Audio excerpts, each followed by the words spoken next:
Bonjour à tous. On a un beau parleur là-bas, hein, Vincent. On verra après. Hein. Tu as déjà prêché, Vincent? Tu prêchais avant? Non? Peut-être. Il n'entend pas? Bon. Il a une bonne parole, mais il est sourd. Alors, c'est la rentrée. Et avant de commencer donc, la prédication, un peu vous donner un peu le plan, peut-être pas de l'année, mais de ces quelques mois. On a réfléchi quand même à plusieurs choses.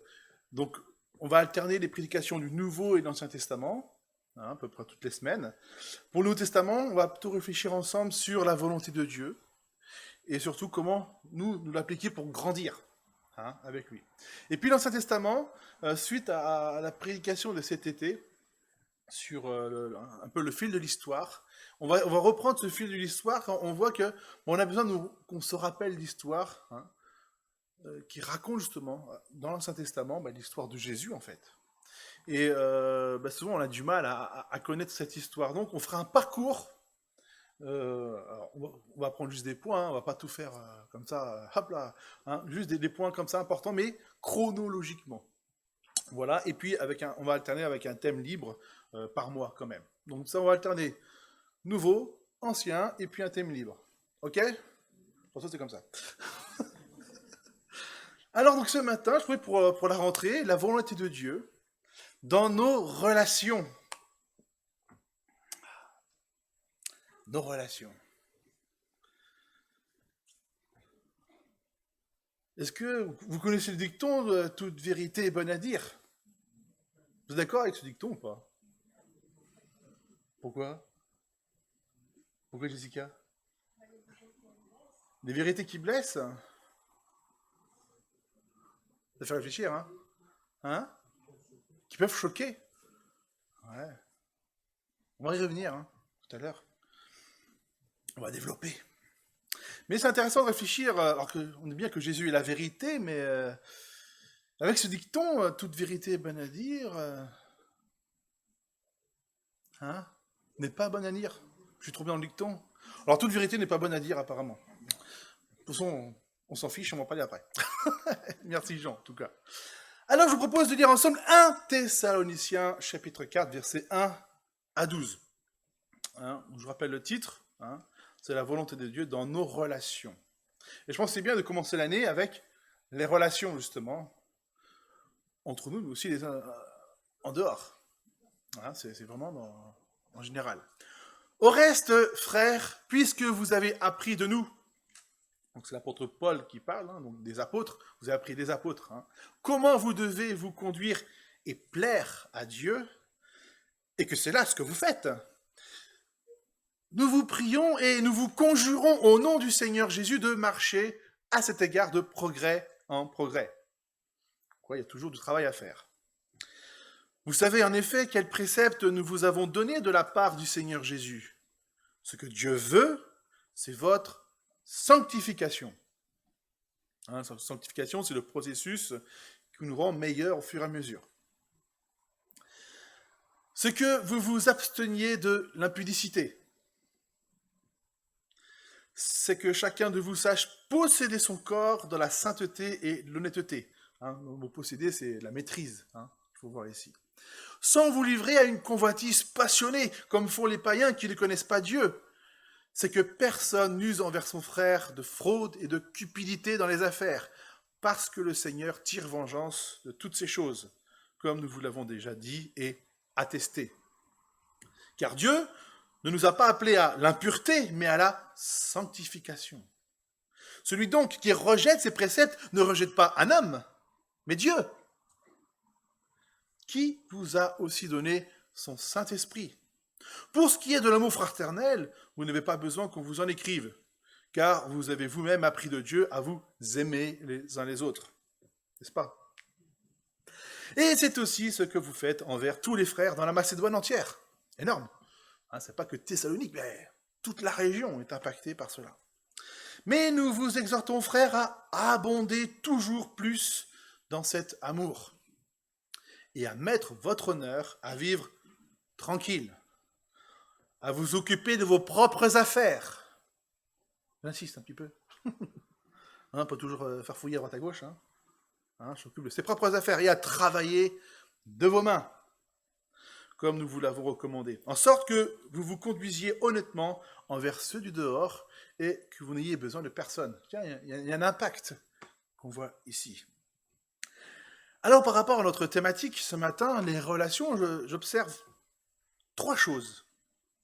Qu'est-ce que Dieu veut? C'est notre sanctification. Ça, c'est plutôt personnel. Hein? Mais cette sanctification, il y a aussi un impact sur les relations fraternelles que nous avons dans l'Église. Mais pas que. On voit aussi un impact sur les relations extérieures, avec de bien se conduire honnêtement en vertu du dehors. Donc bien se conduire dans l'assemblée, bien se conduire aussi à l'extérieur. Donc le plan est tout trouvé pour ce matin. C'est tout d'abord, en un, la sanctification personnelle, bien sûr, l'amour fraternel dans l'Église, et puis bien se conduire avec les non-chrétiens.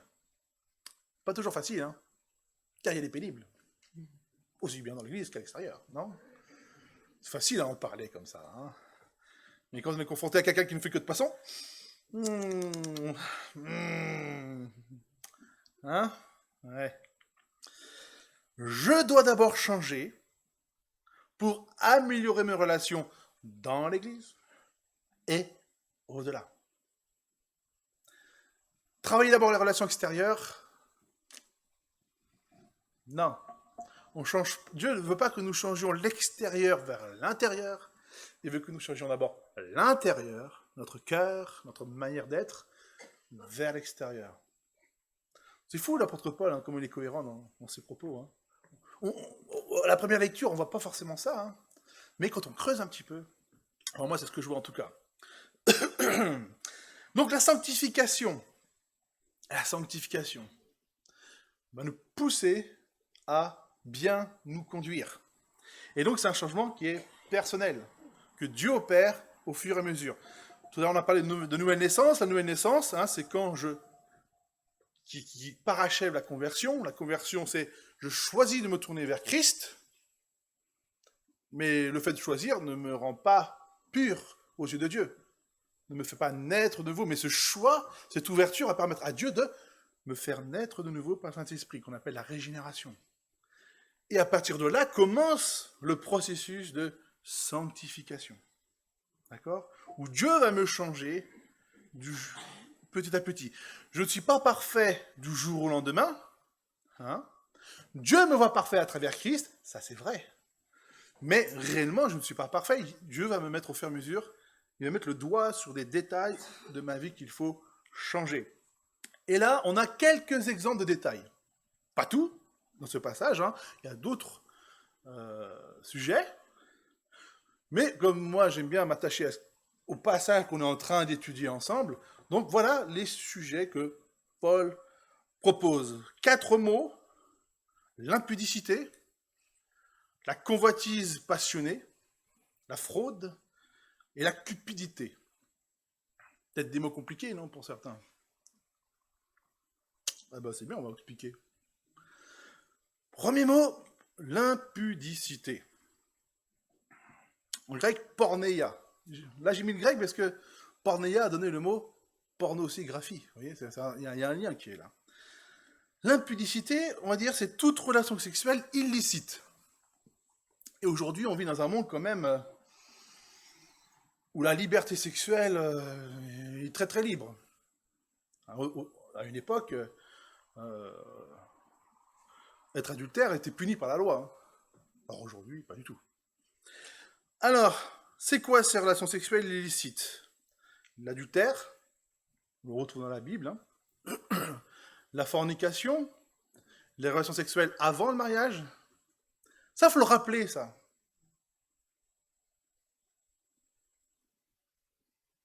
Pas de relations sexuelles avant le mariage. Même chez les chrétiens, j'entends des fois des choses, des absurdités là-dessus. Ça, c'est la règle. Après, ça ne veut pas dire que je suis là pour vous juger. Du tout. Hein? Mais, la règle, voilà ce que Dieu nous demande. Il y a une logique derrière. Pas de relation sexuelle avec les animaux, hein, on appelle la zoophilie. Moi, je rajouterais aussi la pornographie. Donc ça, c'est moi qui l'ajoute, hein, c'est pas la Bible qui l'ajoute. Et puis, je préfère mettre etc., parce qu'on ne sait pas comment le monde va évoluer, je ne veux même pas savoir des fois. Pour faire simple, c'est quoi l'impudicité? C'est toute relation sexuelle en dehors du cadre du mariage. Et je pense qu'il faut le rappeler. Je ne sais pas ce que vous vivez, hein, donc je ne suis pas là pour vous juger. Après, c'est Dieu qui dit les choses, et il nous appelle à mettre les choses en ordre. La sanctification, c'est un processus. Donc peut-être que vous êtes dans une de ces situations, qu'est-ce qui résout le problème du péché? C'est la repentance, pas le mariage. Moi, je me souviens de cet exemple que j'ai eu pastoralement, quand j'étais pasteur à Orly. Un couple de jeunes vient me voir, non mariés, et puis elle est enceinte. Il y a eu des chances qu'il y ait couché avant. Et puis, leurs parents, forcément, on se tourne vers les parents dans ces cas-là pour avoir des conseils. Et qui conseillaient quoi? De se marier. Et moi, je leur ai dit, quelle est la solution du péché? C'est le mariage? Non, c'est la repentance. Point. Après, voulez-vous marier? C'est votre choix. Voulez-vous séparer? C'est votre choix. C'est pas un souci. Même s'il y a un bébé, vous serez peut-être parents avant d'être époux et épouse. Mais c'est pas la solution de se marier parce que vous avez couché ensemble. Non. Après, ils ont fait le choix. Ils ont fait le choix de faire une démarche de repentance publique dans l'église. Ce sont des jeunes de 20 ans, hein. Même pas, à peine. Hein. Moi, je n'étais pas poussé à quoi que ce soit. Moi, je dis, quel que soit votre choix, je vous soutiens. Et donc, ils ont voulu faire cette démarche, ce témoignage devant l'église. Et ils ont dit, voilà, on a fauté. Et ainsi de suite. Ils ont fait un témoignage. Et moi, à la fin, j'ai continué, dire, voilà, un exemple, peut-être qu'il ne faut pas suivre en termes de péché, mais en termes de repentance, pour ces jeunes-là, moi, je trouvais ça très mature. Surtout devant, des fois, des anciens qui sont assez rigides dans leur manière, des fois, de voir les choses, qui sont assez rigoristes ou légalistes. Donc moi, je les ai appuyés pour dire, là, on est des jeunes qui osent dire publiquement les choses. Et vous, qu'est-ce que vous cachez? Que vous ne dites pas? Donc, j'aurais dit que personne ne fasse de reproche à ce couple qui a fait une démarche spirituelle qui est très positive. Après, ils ont fait le choix de se marier, mais ça, c'était leur choix. Et vous voyez, j'ai trouvé ça super dans la démarche de ces jeunes-là, qui ont montré l'exemple qu'on est tous pécheurs, mais que Dieu fait grâce, quoi. Et c'est ça qui est important. La solution au péché, c'est la repentance. Après, comment on règle les conséquences, c'est autre chose. Et je pense que c'est important de le souligner. Toute relation sexuelle en dehors du mariage est un péché, pour faire simple. Là, c'est ce que la Bible dit. Après, pour résoudre les problèmes, ça, c'est les cas pastoraux. Hein, l'accompagnement pastoral. On voit aussi la convoitise passionnée. Hein, l'herbe est toujours plus verte à côté, hein, ça on le sait. Et moi, au lieu de développer, on sait tous ce que c'est, la convoitise, le but c'est pas non plus d'en faire des tonnes et des tonnes. La question que je vois qu'on se pose au niveau de la sexualité ou autre chose, c'est qu'est-ce qui dirige notre corps? Qu'est-ce qui nous dirige?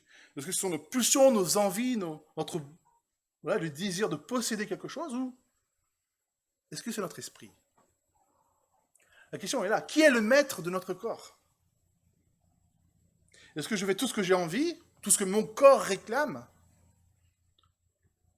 ou pas? Et c'est là, je pense que la vraie question se pose. Suis-je le maître de moi-même? C'est peut-être là-dessus que j'aimerais orienter plutôt notre réflexion ce matin. Est-ce que c'est Dieu qui est au contrôle? Est-ce que je suis au contrôle avec l'aide de Dieu? Ou alors c'est mon corps qui contrôle les choses?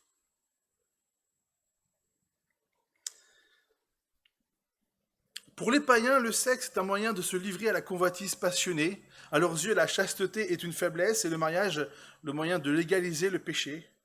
Par leurs conversations dépravées et les inscriptions obscènes sur les murs publics, ils se vendent de leur honte. Aujourd'hui, on pourrait dire les réseaux sociaux et ainsi de suite. Hein.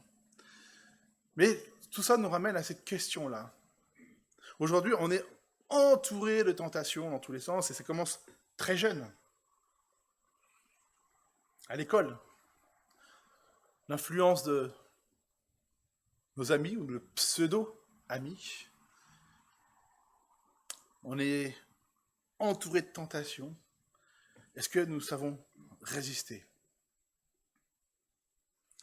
Et c'est pas facile, car le monde, l'effet de groupe, et pour être kitsch, pour être dans le vent, pour être à la mode, est-ce que des fois on pourrait pas dire que la Bible est rétrograde? Mais où est-ce que plutôt la Bible ne cherche pas plutôt à nous protéger de quelque chose? Est-ce qu'on a cette vision-là? Souvent on a la vision de la foi ou de la Bible comme un ensemble d'interdictions. Si vous voyez la Bible comme un ensemble d'interdictions, je pense que vous avez un problème. La foi, c'est pas un ensemble d'interdictions. Au contraire, on est libéré de l'esclavage du péché, libéré de l'esclavage du monde, et d'avoir une vision positive, justement. Qu'est-ce que Dieu veut pour ma vie? Il veut le meilleur. C'est pour ça qu'il veut nous préserver de certaines choses. Il veut le meilleur. Sommes-nous conscients de cela? La consommation. Amazon. Bon, j'ai un compte Amazon aussi, donc il ne faut pas non plus... Est-ce que des fois on n'est pas un peu compulsif? Ou alors le désir de posséder? Là encore, est-ce que je suis le maître de moi-même? Avoir une belle voiture. Aujourd'hui, réussir sa vie, c'est avoir une belle voiture, pour les mecs. Une belle maison, pour tout le monde en général. Et puis, je sais pas, il y a d'autres choses. Un super travail où on gagne beaucoup d'argent et ainsi de suite. Est-ce qu'on n'a pas besoin de reformater un peu notre image de cela? Ou avoir un bateau aussi, on est près de la côte. Et ainsi de suite, faire des soirées, je connais pas trop, c'est pas évident, mais d'avoir des exemples. Mais voilà, est-ce qu'on ne devrait pas plutôt aspirer à une vie plus simple? À une vie... voilà, est-ce qu'on achète pour nos besoins ou pour paraître devant nos voisins quelqu'un qu'on n'est pas? Le paraître. C'est ça derrière. Non? Ça fait réfléchir sur notre consommation. Aujourd'hui, on cherche à consommer bien, mieux, écolo, tout ça. Peut-être aller encore plus loin, quelque part. Est-ce que je consomme pour mes besoins? On peut se faire plaisir, bien sûr, de temps en temps, mais où est-ce que je consomme pour paraître mieux devant les autres? Et mieux être intégré, soi-disant, en surface. Ça fait réfléchir. La motivation. Quelles sont nos motivations? L'amour fraternel, Philadelphia. Pourquoi je le mets en grec? C'est que c'est deux compositions de mots. Philéo et adelphos.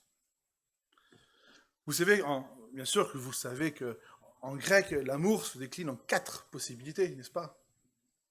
C'est quoi déjà?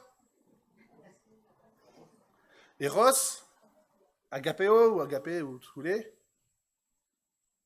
Il en manque 2? Hein? Non, pas Philadelphia, justement. Mais j'ai dit philéo, et puis storge, qu'on connaît un peu moins. Philéo, souvent on dit agapé, c'est pas l'amour sentimental, hein, c'est la charité, l'amour inconditionnel, mais pas le philéo. Hein. Comme on dit, quand Jésus dit aimez vos ennemis, c'est pas le philéo. Philéo, c'est sentimental. Alors que agapé, non. Hein, c'est fraternel, la charité. Hein, si ton ennemi a faim, de lui à manger, si la soif, de lui à boire. C'est ça. Hein. Prendre soin d'eux, quelle que soit la condition de l'autre. Philéo, non, philéo, c'est plus l'amour sentimental, là. Hein, vraiment, on va développer de l'amitié, on va s'aimer. Dans le sens aujourd'hui, en français, on dirait on aime quelque chose. Hein. J'aime le chocolat, c'est philéo, par exemple. Storge, c'est l'amour filial, et puis Eros, l'amour charnel. Juste pour compléter tout ça. Mais là, ici, ce qui est intéressant, c'est que quand on parle de l'amour fraternel, c'est l'amour philéo, on ne doit pas seulement faire de l'agapao avec nos frères et sœurs, c'est-à-dire que s'ils sont dans le besoin, bien sûr qu'on doit les aider, ça c'est la charité, mais ensuite on doit apprendre à les aimer. On ne choisit pas sa famille, on choisit ses amis, c'est vrai, mais on doit aussi aimer ses frères et sœurs, aussi bien de frères de sang, ou pas. Donc ici, on doit développer des relations, apprendre à mieux se connaître. Et donc, je vous invite à participer aux réunions, bien sûr. Après, par exemple, justement, le fait de rester pour l'apéro de rentrée, c'est une bonne occasion voilà, d'apprendre à mieux se connaître. Nous sommes tous frères et sœurs. Vincent et Vicenza viennent nous visiter, on ne les connaît pas. Mais voilà, on est frères et sœurs parce qu'on a le même Père, Dieu. Ils ont besoin, ils cherchent un logement, on cherche à les aider. Voilà. Et puis, par contre, pour développer l'amour fraternel philéo, c'est en apprenant à mieux se connaître, où là, on va apprendre à développer ces relations plus amicales. Voilà. Donc, on fait partie de la même famille, et des fois, on ne connaît pas les cousins. C'est pareil. Mais si on fait des cousinades, on va apprendre à mieux se connaître. Donc, je vous invite à participer à toutes les rencontres de l'Église pour permettre de développer cela. Donc, s'aimer, c'est aussi donc développer une solidarité active. Et pas être dans... C'est quoi l'opposition de l'amour? C'est pas la haine, l'indifférence. Dans un couple, justement, on passe souvent... on peut passer de l'amour à la haine. Désolé de le souligner, ça peut arriver. Pourquoi? Parce qu'on s'aime, donc ça fait mal. Alors que l'indifférence, ça fait plus mal. Donc il faut se sentir concerné quand on fait un appel. Les frères qui ont besoin de voitures, on a déjà fait des annonces, il y a plusieurs, que ce soit des logements étudiants, ou là, le logement aussi pour se rapprocher de l'église, tout ça c'est important. Il faut se sentir concerné par cela, et si c'est dans mes capacités, bien sûr, on ne peut pas répondre à tout, hein. Mais si, hop, tiens, là je peux faire quelque chose parce que c'est dans ma capacité de le faire, là c'est là qu'il faut répondre présent. Ah, on revient à ça. Ouais. La vérité. Toute vérité n'est pas bonne à dire. Rappelez les gens. Ah. La communication. Ça, je l'ai rajouté hier soir, à la dernière minute. C'est là-dessus qu'on fait défaut, je crois, bien souvent. Je pense qu'on doit se dire la vérité les uns aux autres. La vérité, quelque part nous rend libre. La vérité, Jésus est la vérité, on doit être vrai. On le verra tout à l'heure. Par contre, là, on fait défaut, c'est pas le fond, la vérité, mais la forme. Et je pense que c'est là qu'on doit faire des efforts, je pense, sur la communication. Par exemple, des fois, on se fait des reproches les uns aux autres, des fois des reproches légitimes qu'il faut faire. Si j'envoie un SMS, je ne suis pas sûr que ce soit le bon vecteur. Je pense que c'est important, je parle aussi bien au monde du conseil qu'aux autres, sur la communication, quand on peut le faire face à face, c'est mieux. Surtout si on doit dire quelque chose de négatif. On peut, hein. Par exemple, ce matin, j'ai fait des fausses notes ou autre. Au lieu de dire, hop, ouais, Samuel, franchement, t'as pas assuré, quoi. Blam! Le dire comme ça, je pense pas que ce soit très positif. Mais là, il vaut mieux voir les gens face à face. Je pense que c'est beaucoup mieux, déjà. Et puis, le ton de la voix. On peut dire les choses de manière différente. Ah bon sang, ce matin, t'as pas bien joué, quoi! C'est pas très positif. Alors que si je viens un peu de manière... T'es pas un peu fatigué? T'as peut-être besoin de repos, en fait. Parce que je pense ce matin, t'as fait quelques petites fausses. Bon, c'est pas très grave, hein, tu te rattraperas la prochaine fois. Est-ce que c'est pas un peu mieux cette approche-là? Ou bien, je pourrais dire, voilà, allez en tongs. Et on peut dire, franchement, venir à l'église en tongs, c'est pas très chrétien. Alors déjà, bibliquement, c'est pas sûr. Et surtout, ce qu'on sait pas, c'est que a une opération au pied et derrière, ça fait mal. Vous voyez? Des fois, on peut, soi-disant, se croire légitime, puis on est à côté de la plaque, et en plus, on rajoute à la souffrance. Et ce matin, t'es pas très joyeux. Mon frère vient de mourir. Vous voyez, des fois, on peut faire, sans faire exprès, des impairs, au lieu de se dire, mais est-ce qu'il n'y a pas quelque chose derrière? Peut-être que j'ai mal interprété. Et quelque part, des fois, il vaut mieux se taire que dire une bêtise.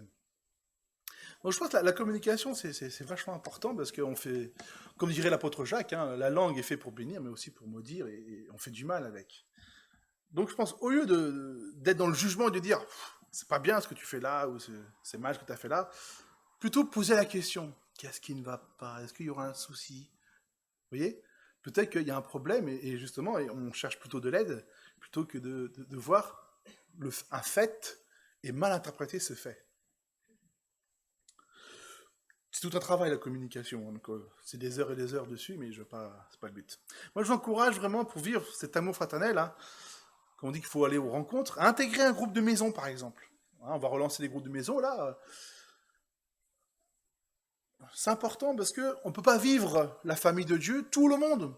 C'est pas facile d'apprendre à mieux se connaître tout le monde. Par contre, quand on intègre un groupe de maison à taille humaine, quelque part, bah, c'est plus facile de vivre la famille de Dieu dans ce groupe-là. Et souvent, voilà, il y a moi je me souviens, il nous appelle, ouais, j'ai besoin d'un blender, je sais plus pourquoi, bah, hop là, on vient chez le blender, et puis c'est terminé, vous voyez. Blender, c'est un mixeur. Ah, tout le monde n'est pas cuisinier, hein. Surtout, je me suis même trompé sur les mots. Mais c'est ça, en fait, la solidarité active. Et on vit la famille de Dieu, même si on n'est pas des familles de sang, mais on va agir de la même manière. Et le fait d'intégrer un groupe de maison, justement, permet de vivre ces relations-là. Et tout le monde n'a pas de famille. Il y en a qui sont des femmes célibataires, avec enfants, tout ça, par exemple. On n'a pas des familles monoparentales. Il y en a qui sont tout simplement célibataires. Il y en a qui vivent bien. Puis d'autres, ben, c'est subi. Et donc tout ça, il y a des fois des souffrances, ben, on va vivre des relations. On a besoin de relations, nous sommes des êtres relationnels. Certains sont plus solitaires que d'autres, hein. Moi je suis un peu plus solitaire, mais d'autres ont un besoin énorme de relations les uns avec les autres. Donc voilà une piste de réflexion, ou bien une activité. Hein, il y a le groupe de prière, le groupe de femmes Minga, pour les femmes. Peut-être que les hommes, on va se bouger, on verra. C'est plus difficile les hommes à bouger. Et puis, tout ça nous amène à bien se conduire avec les non-chrétiens. Bon, on a tout le temps ce matin, hein, il y a l'apéro après. Non, je vous rassure, hein, c'est pas très long. C'est pas moi, hein, c'est Christian, c'est Vincent, hein, qui a parlé tout à l'heure. Alors, bien se conduire avec les non-chrétiens. Nos relations avec le monde extérieur. Bien se conduire avec ceux qui ne connaissent pas encore Christ. Hein, Raphaël Hanselberger dirait avec les pecs, pas encore chrétiens. Faut pas que, voilà, le mot païen, des fois, un peu, je trouve, péjoratif. Mais si on se dit, bah, c'est des païens qui connaîtront jamais Christ, non. Alors que si on dit, ce sont des pas encore chrétiens, ça veut dire que, ah, c'est positif, il y a un espoir, et je dois bouger mes fesses. C'est ma responsabilité d'aller vers ces personnes-là pour apprendre la parole de Dieu, connaître Christ, ainsi de suite. Dans ce passage, je vois que le travail est un principe fondamental. Hein. Dans les principes fondamentaux de la foi, on voit qui est Dieu, qui est Christ, le salut, c'est quoi l'Église, la structure, mais le travail en fait partie. Dieu ne veut pas que nous soyons paresseux. Donc, la valeur du travail, dès la Genèse, on le voit, hein, tu travailleras à la soie de ton front. Donc, on doit avoir un travail et gagner honnêtement sa vie, ne pas être paresseux. Et puis, dans ce travail, ben, en général, on ne travaille pas seul. Avec moi, je suis en télétravail depuis 2 ans, bon. Voilà. Mais c'est l'exception. En général, on est dans un lieu où il y a des interactions sociales avec des collègues, plus ou moins relous, pour bien le dire. Mais oui, ça arrive. Et Dieu nous appelle à être en paix autant que possible avec chacun. Et ça, je vais être très clair. Si on n'a pas fait un travail de sanctification personnelle d'abord, vous allez avoir du mal. C'est parce que j'ai laissé Dieu me changer intérieurement que je vais pouvoir avoir de la patience pour supporter les collègues pénibles. Il y en a, qui cherchent toujours la petite bête, qui sont toutefois tatillons, qui sont toujours... ou alors, ils disent par derrière au patron des choses. Hein, vous voyez, il y en a des collègues comme ça arrive. Hein. Bon, moi, j'en ai pas, mais ça arrive. Quand j'entends des fois des bruits de couloir, c'est ça. Mais n'empêche que Dieu nous appelle à être des ouvriers de paix, à être en paix les uns avec les autres. C'est par la paix que Jésus-Christ a proclamé le royaume de Dieu, pas par la guerre. Même si tous les concitoyens s'attendaient justement à la guerre, la libération par le combat, Jésus a montré que c'est par la paix, le prince de paix. C'est comme ça qu'il a gagné des âmes, qu'il nous a sauvés, en s'offrant, quelque part paisiblement. Nous, on aurait été un peu plus rebelles, je pense, face à la torture. Et ce qui fait que, là, on peut être témoin. Si face à une situation d'agacement, tout homme normal devrait s'énerver, et vous restez, non, je refuse de me gagner par ça. Là, vous êtes un témoin. Moi, je me souviens d'une fois, j'étais dans une association de parents d'élèves avec beaucoup de musulmanes. C'était en région parisienne. Et il y avait les deux associations de parents d'élèves qui étaient un peu en bisbille, quoi. Alors, ce qui était intéressant, c'est que ces musulmanes-là, quelque part, elles me considéraient comme un imam. Moi, j'étais pasteur, et pour elles, j'étais un homme de foi. Donc, quand je parlais, elle m'écoutait comme un imam, quoi, en termes de respect. C'était intéressant. Et une fois, là, sur les réseaux sociaux, Facebook, pas le nommer, l'autre association a dénigré vraiment notre association de parents d'élèves. Je l'ai vu, et j'ai répondu à cette association en disant, vous savez, dénigrer, c'est pas ce qui est mieux en termes de, je dirais, pour promouvoir une association. C'est pas en dénigrant l'autre que je trouve que c'est pas très positif, quoi. Et donc, ils ont supprimé comme ça, ils m'ont écouté, l'autre assoce, sans savoir qui j'étais vraiment. Hein. Et puis, j'ai rapporté à notre présidente l'incident, quand même. Ah bon, et qu'est-ce qu'ils ont dit? C'est pas grave. Faut pas se venger, c'est pas bien. Donc, je vous dirai pas ce qu'ils ont dit, mais voilà, c'est réglé, je leur ai parlé, et ça s'est arrangé. Vous savez ce qu'elle a dit? L'imam a parlé. L'imam a parlé. Pourquoi? Pour elle, voyait l'imam comme quelqu'un de respectueux qui donne une parole de sagesse, et ayant donné une parole de sagesse, vous voyez, au lieu de s'emporter, parce que, je ne comprends pas ce qui s'est passé, il y a des femmes qui sont emportées, voilà, je dis non, faut pas jouer ce jeu-là. Vous voyez, là, on est un témoin. Parce qu'on ne rentre pas dans le jeu de l'ennemi qui veut nous faire monter. Et quand moi je parle de Jésus-Christ, je dois refléter Jésus-Christ, on doit voir Christ à travers vous dans votre comportement. Est-ce que j'ai parlé de Christ? Non, mon comportement a reflété Christ. Vous voyez la différence? Et après, elle pose des questions sur Dieu. Et là, on est pertinent. Parce qu'ils ont vu quelque chose de concret. Vous voyez un peu la différence? Être un témoin. Mais là encore, ça ne marche pas si on n'a pas été changé de l'intérieur. Conclusion. La volonté de Dieu dans nos relations. Avec nous-mêmes, déjà. Est-ce qu'on est honnête avec soi-même? Est-ce qu'on se met devant un miroir, pas pour être narcissique, mais pour essayer de voir comment est-ce qu'on est réellement? Et puis ensuite, réfléchir sur nos relations dans l'Église. Est-ce que j'aime vraiment mes frères et sœurs? Et est-ce que mes relations avec l'extérieur sont bonnes? Trois réflexions. Enfin, 3 niveaux de réflexion pour cette semaine. Je vais lire, pour ceux qui n'ont pas leurs lunettes. À gauche, je suis face à vous. Sanctification personnelle. Est-ce qu'il n'y aurait pas des situations de péché à régler? Ou bien des faiblesses? La semaine dernière, je vous ai parlé de ça, des faiblesses qu'on peut encore avoir, où le tentateur va attaquer nos points faibles et pas nos points forts. Donc, il faut renforcer des fois des points faibles. Donc, 10 situations de péché à régler, ou bien, est-ce qu'on n'avait pas des points faibles à travailler? Voilà. Mais pareil, c'est un processus.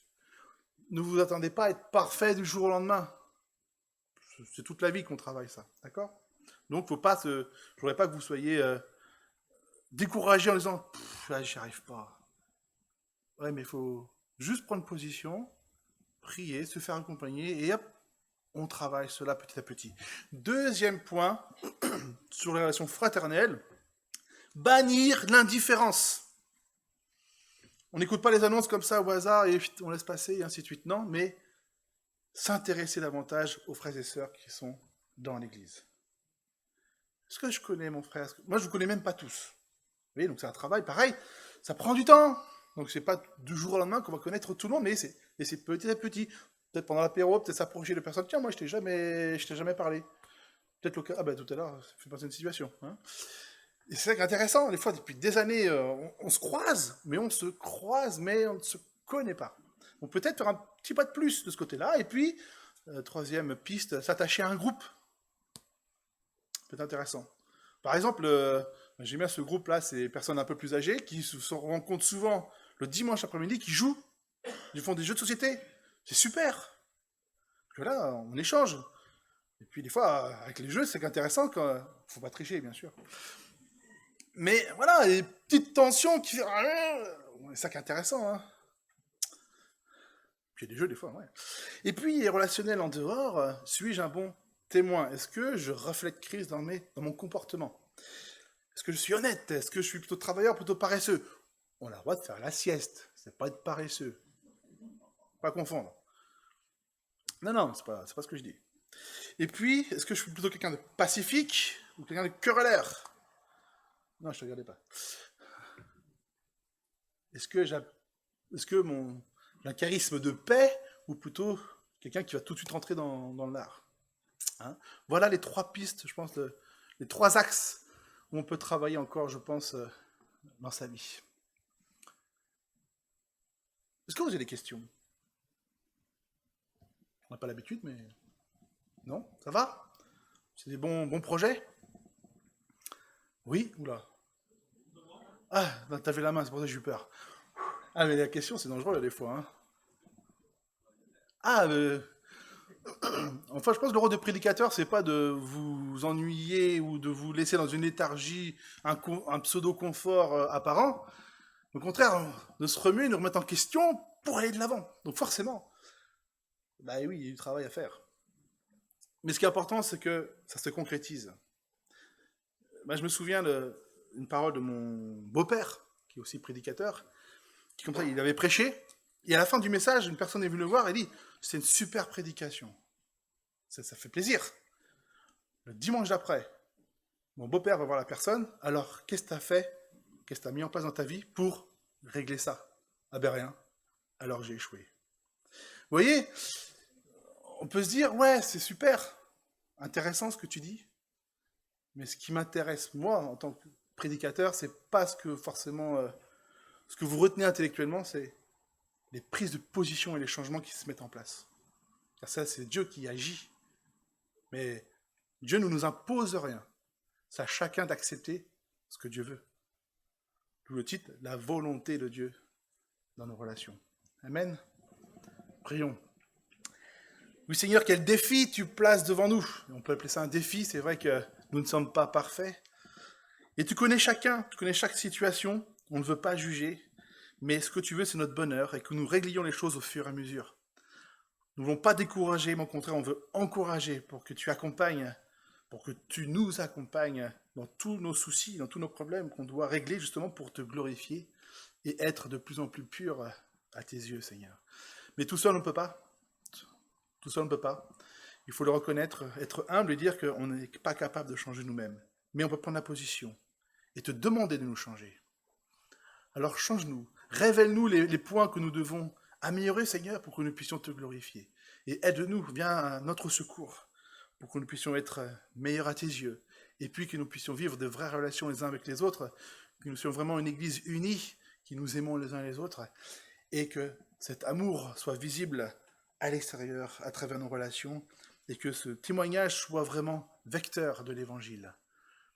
Non seulement nous devons le proclamer, nous devons vivre cet évangile, et c'est ça qui porte le plus, Seigneur. Alors viens à notre secours, et que nous soyons une église qui vivons l'amour de Jésus-Christ, qui proclamons l'amour de Jésus-Christ, au nom de Jésus. Amen. Au travail.